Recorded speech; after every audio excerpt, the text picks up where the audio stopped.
Prepare for a true revolution. Actually, you can prove God exists. Questioning tradition, because what you've been taught isn't always true. The truth will set you. Hey, welcome to Truth Revolution. This is where faith and reason meet. I am Pastor Dave. Here is Pastor Jeff. We're both from Revolution Church. Why are you waving a hammer, sir? It's a mallet. Do you hammer things with it?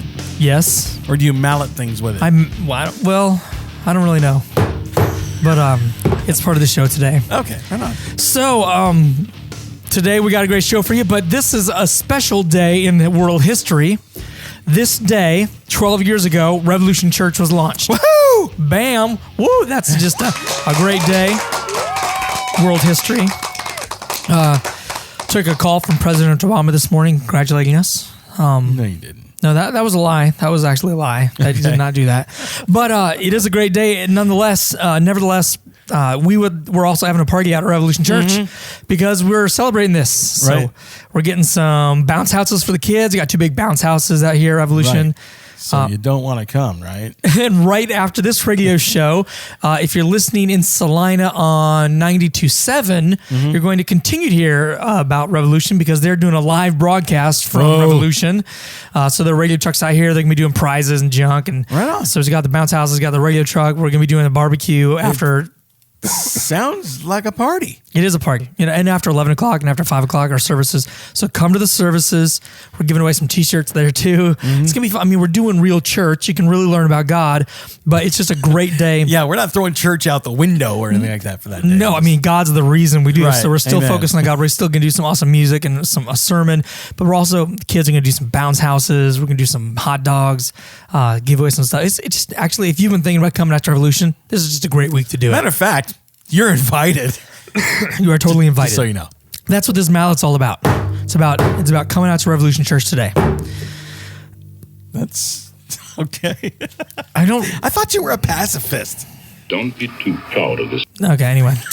So I'm a little ADD today. Okay. But yeah, so we are going to do this radio show also. Last week we started this 10 Reasons Why Christianity is Wrong article. Right. Thought we'd finish that today. Right. And we'll get right on that. So we also got a Bible contradiction, and yeah, just want you to come out to Revolution Church today. We've been growing though. Last thing, then we'll get into this show. We've been growing. So what happens when we grow, Dave? We run out of space. And when we run out of space, we got to do something about that. So actually what we're going to do is we're going to change service times. This is a big deal. All right, It is. Right now we meet at 9, 11, and 5, but a lot of people, the 9 o'clock is too early.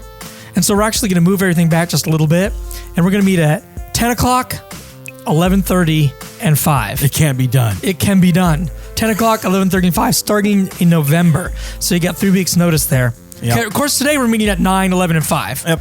But in November, we're meeting at 10, 11:30, and 5. Right. So for the next couple of weeks, we'll be meeting at normal times, and then we'll be meeting at the new normal times starting in November. In November. If you're totally confused, just go to revo.church and you can find the times there. I did that on purpose. Woo! All right. 10 Reasons Why Christianity is Wrong, part 2. 2. All right. Here's the 5th reason. The tried and true returns. Evil. If you're a Christian, you are probably rolling your eyes because you've heard it time and time again. Heard it. Heard of this. Why don't we atheists understand that A, God works in mysterious ways, and B, God gives us free will, which allows us to commit good and evil? Yes. Why don't you get that? Why don't you do it? We got a learning disability here. Why? Sorry, the hammer's getting me all hyped up here. It is. You want me to hide that from you? It's our birthday. I got a hammer. It's exciting. He goes on to say that they don't understand because it's difficult to see how if free will is good and the using of free will to take away another's free will, i.e. murder, is not intensely problematic in God's eyes. Okay, let's just pause there for a second because murder is problematic in God's eyes. Yeah, that's a mind blown. It's like I don't know why I don't know why he acts like murder is not problematic for God. What's he trying to say with that though, Dave? I don't know, he's kind of it's a straw man argument. Kind of. I mean, he's trying to say, okay, look, God allows evil because he cares about free will. Right. but he doesn't stop me from killing you, Right. which has me taking away your And free so will. therefore he's okay with So murder. God must be okay with murder because he didn't stop me from doing it. God's That's weird. not really in favor of free will. Right. He goes on to say that Hitler used his free will to take away the free will of 10 million others.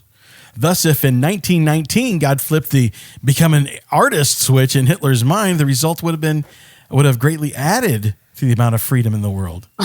Okay, so I've actually, to be honest, I've never heard this objection before. This is like new, but he's making a pretty classic mistake. He's confusing God allowing free will with you exercising your free will. Right. Because here's the thing, the simple fact that God allows free will doesn't necessarily give us the right to do whatever we want, right?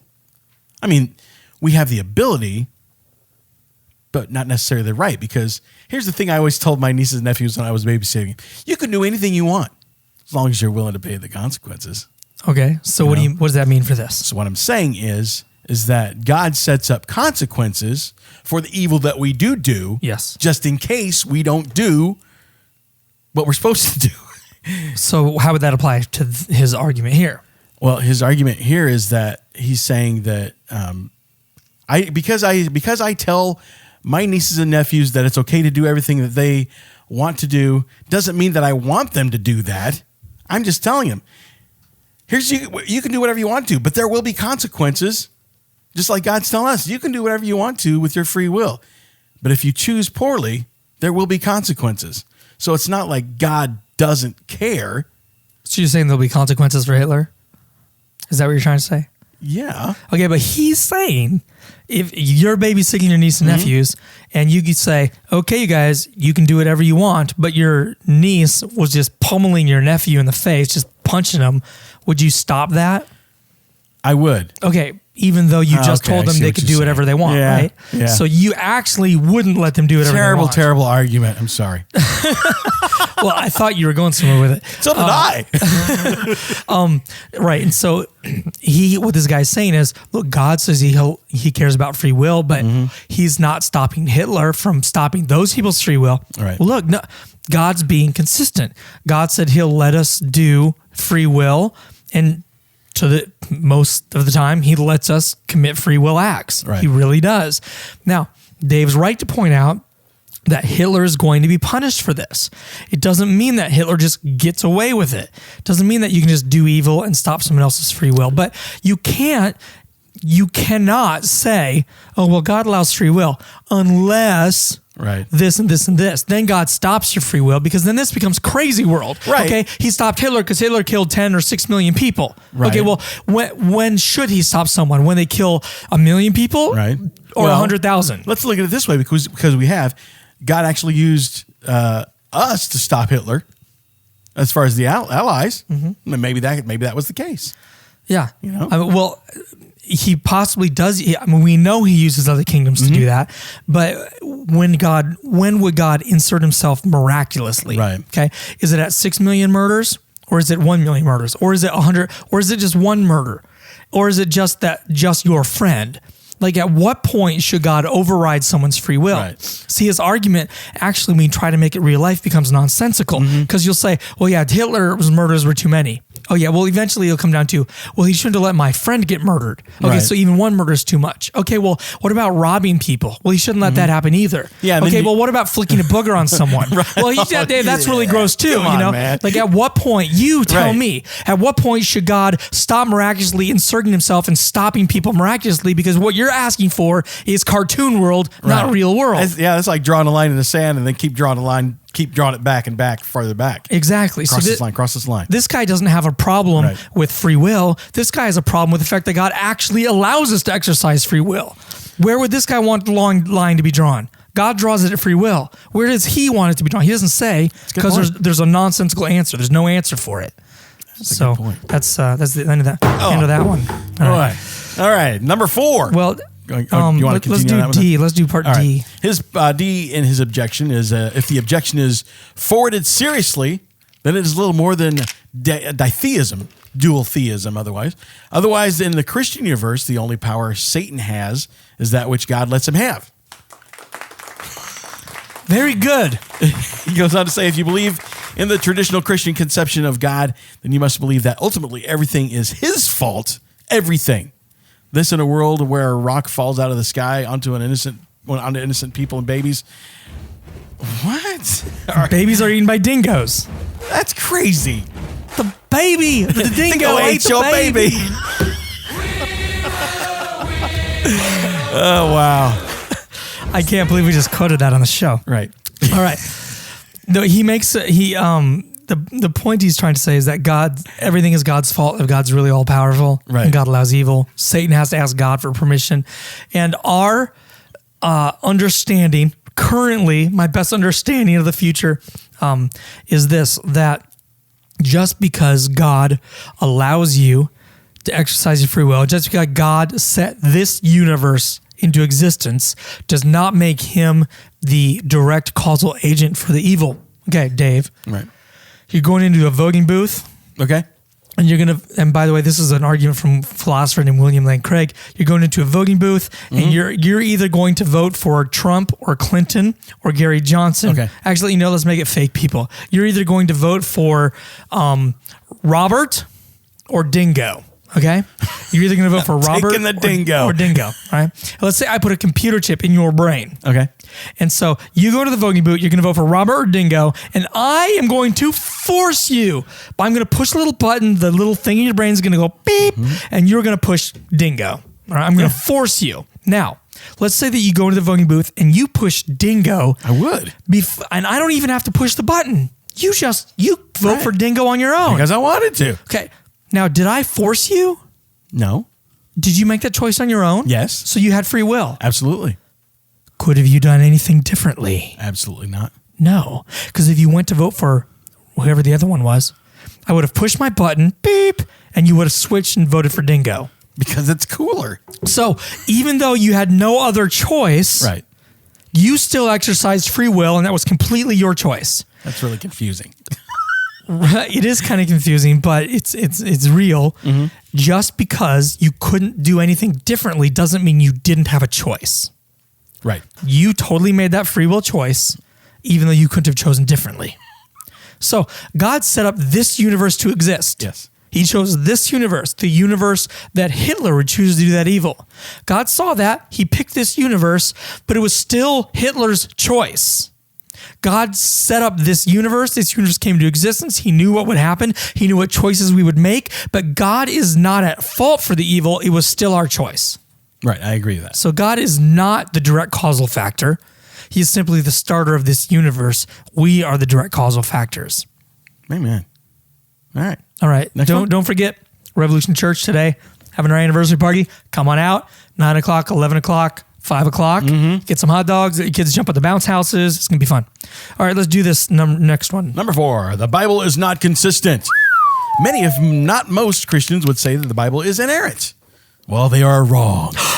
Saying so doesn't require an appeal to history, science, or archaeology. It only requires a demonstration that the Bible is incoherent. That is, it contains claims that cannot be true simultaneously. In such instances, either one claim is false or they are both false. There is no other possibility. Okay. If you wish to throw rationality out the window and claim that the contradiction is possible, then you can just take your ball and go home. You are now playing a game that you can ask no one to play with you. One example of many, Matthew 1:1-16 claims that there are 27 generations between David and Jesus. In Luke 3:23-38 claims 41 generations. These cannot be reconciled. The Bible is not inerrant. So he's just saying that there's Bible contradictions, Yes. and we can answer those all day long, man. Yes. So Matter of fact, we'll do one later. we're going to do the one he just gave us, and we're going to do a different one as well. Right on. And then we're going to get back to the show in just a minute. We're going to take an ad break for your station where you get to listen to our beautiful ads. But coming out to Revolution Church, remember we're changing service times in November, but right now we're at 9, 11, and 5. That's right. If you're not here yet, you can always get here by 11 or by 5. Yeah, you want to eat some hot dogs for lunch. You want to let some kids jump on the bounce houses during their kid program. We have this kid program called Kidopolis. Gonna sing some songs, learn about Jesus with us. It's just good stuff. You don't have to introduce yourself when you come. You just come, enjoy the music, you listen to the teaching, let your kids bounce on bounce houses, and stuff your faces with hot dogs. There you go. Revolution Church. We'll be right back.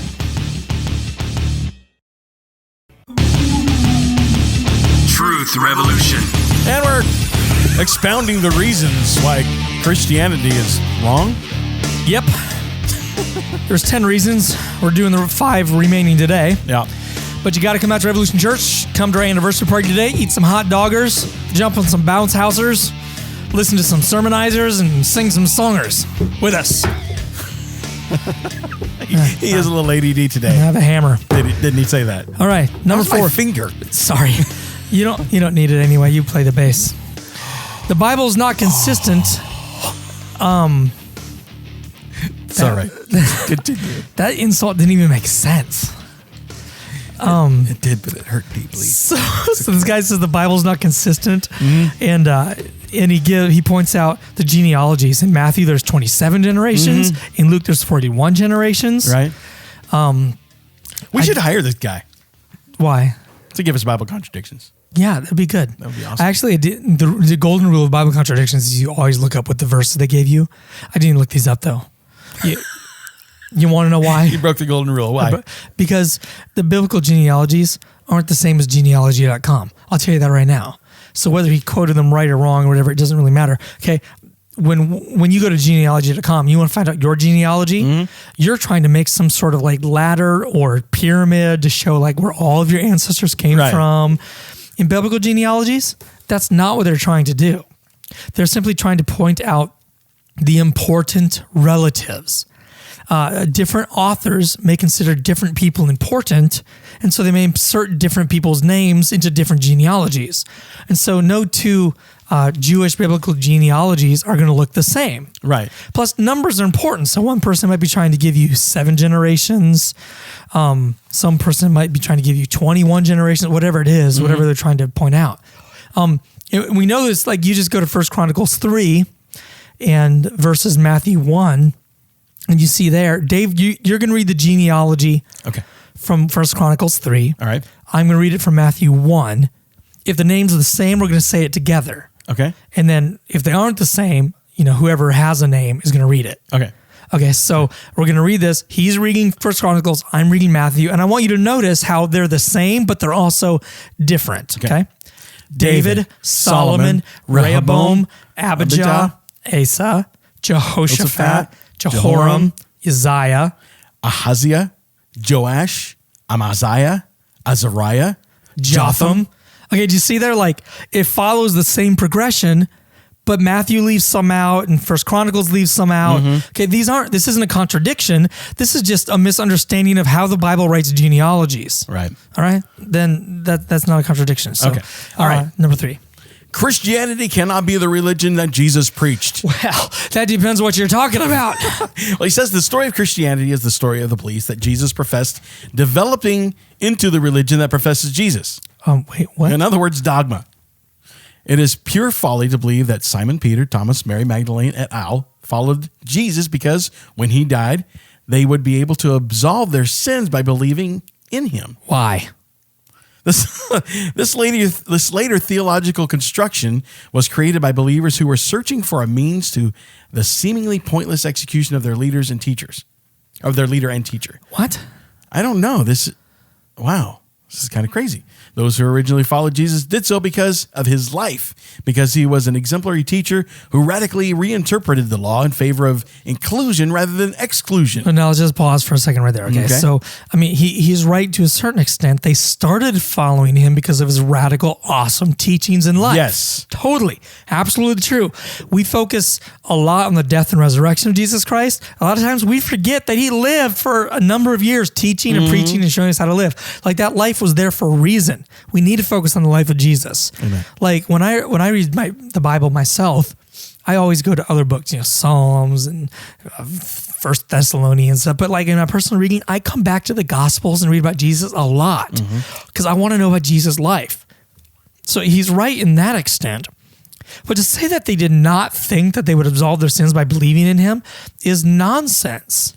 Because Jesus himself is quoted as saying that you must believe in him to have eternal life. Yes. Jesus was the one who taught that.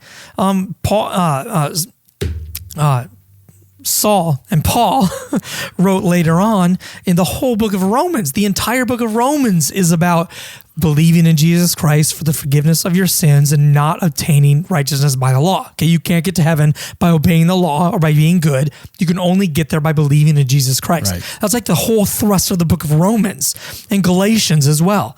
Right? Without those two books, you're missing huge swaths of Christian theology. Right. And he's making some really basic and dangerous assumptions about why do we follow Jesus. He didn't take into account the fact, like you brought up, Saul was a Jew who was killing Christians, and he changed his life because Jesus appeared to him. Right. That's got nothing to do with trying to make justifications for why his leader or teacher was put to death. Come on now. Yeah. He says in the article, those who now follow Jesus do so because of his death. Mm-hmm. No, I mean, that's true to a certain extent. Scriptures say that because of his death, he was an atoning sacrifice for our sins. So without his death, we would still be in our sins. Actually, Paul writes, he says, if Christ was not raised, we are to be pitied more than all men. Yes. In other words, those of us who are Christians, if Jesus' death and resurrection wasn't real, then we're following something that's fake. So in a sense, we do focus on his death. I agree with that. You want me to go on to the next? Yeah. No, keep reading. All right, keep reading. Let's see. He says, those who, they turn a man's poignant teachings, his life work, into a secondary and near meaningless preface to the panacea of his death. I mean, I think he's probably right to a certain extent, and we just said that, right? So I think we'll just kind of agree with that. We need to focus on Jesus' life, Amen, not just his death. All right, let's go to the next one. Right. The Gospels are not historically reliable. We need not demonstrate biblical errors solely through the appeals to internal consistency. Sorry, I'm reading faster than I'm. Anyway, doing so only tells that something in the word of God is awry, but not necessarily which word is wrong. In order to perform biblical analysis that actually broadens our view of what is true and false. Do you mind if I jump in here? You go ahead. He's just trying to say, okay, so let's say that you solved all the Bible contradictions in the world. Mm-hmm. Still doesn't mean that it matches with history. Right. Okay, just because it agrees with itself doesn't mean it agrees with history. And he goes out and he points that in the Gospel of Luke, the story is told of a census enacted by the governor Quirinius. The census, according to Luke, required everyone to turn to their homes. Thus, Joseph, being in line of David, travels to Bethlehem, blah, blah, blah. And he says, the Romans, being meticulous record keepers, did take census. However, because of this record keeping, we know that the only census conducted during Quirinius' governorship took place in AD 6 and 7. However, that's not true. We know that regular censuses took place every 4 to 6 years, and that there was probably another census about 4 or 3 BC during another time that Quirinius was a head leader. You're not the governor, but he was another head leader. And I don't know what a leader is, but he was a leader, and that the Greek word for governor also could be translated leader. He was like a military leader or something. So it is very likely that Jesus was actually born in like 3 AD, right? Not the year 0. And so, I mean, to point out this problem of historical reliability, we'd have to know what other historical problems he has, but just suffice it to say that there are answers to most of these. But that reminds me, Dave, let's do a Bible contradiction. All right. Bible contradiction. I'll say God will or did not destroy Tyre? The city of Tyre. Tyre, okay. All right. In Ezekiel 26:4, and they shall break down the walls of Tyre and destroy the towers thereof, and I will scrape her dust from her and make her like a smooth rock, and I'll make thee like a naked rock. Then shalt be a dying place for nets, neither shalt there be built anymore. That's a drying place for nets? Yes. Okay. So I have spoken it, saith the Lord. I will bring thee to nothing, and thou shalt not be. And if thou be sought for, thou shalt not be found anymore forever, saith the Lord God. All right. Is that Mark? Mark 3:8. And from Jerusalem, and from Idumea, and from beyond the Jordan, and and they about Tyre and Sidon, a great multitude. You're right. Wow. Hearing the things which he did came to him. So basically, what it's saying is in the first verse, Tyre was laid waste. In that second verse, people are actually coming from there. Yeah. Okay. We have to go to C for context, and we're going to use historical context. Okay. Okay. So our correct acronym, CRACKED. Historical context is interesting here because this first verse in Ezekiel, God's prophesying that he's going to destroy it. And in the second verse, this is during Jesus' time, it hasn't been destroyed. Well, that's not true. Ancient Tyre was destroyed by an attack by Nebuchadnezzar in 586 BC. It was conquered by Achaemenid Empire in 539 BC. And then Alexander the Great totally razed the city in 332 BC. And then his general did it again in 315 BC. So like at this point, the city's gone, it's dead. Right. In 126 BC, a new town called Tyre started to form. And in 64 BC, it became a Roman province and it grew.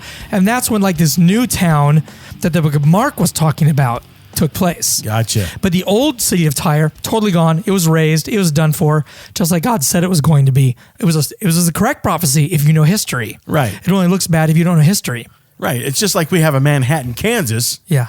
and there's a Manhattan, New York. I mean, Yeah. you can have to, even though New York wasn't raised. Right. Of course, these two Tyres were in the same spot. Oh, they were. But Okay. yeah, but the ancient Tyre was destroyed. Gotcha. Interesting enough, God prophesied that that it says he would make her like a smooth rock and drying places for their nets. Smooth rocks is where they dry their nets, and that the main thing for Tyre right now is a fishing region. Really? In a harbor. Nice. Yeah. So the prophecy came true. I mean, all right, coming out to Revolution Church, we would love to have you. Right. Got 11 and 5 today. Left over. Left over. You got some hot dogs, we got some music, we got some preaching. Don't have to introduce yourself, but we got bounce houses for the kids. We're going to do a t-shirt giveaway. Just come on down. It's going to be a great time. If you ever thought about coming to Revolution Church, Now is the time. now is the time. Come There on you go. out to Revolution Church. Revo.church is our website. You can get us on Facebook. We'd love to hear from you. TruthRevolution.tv is our website. Have a great week. God bless.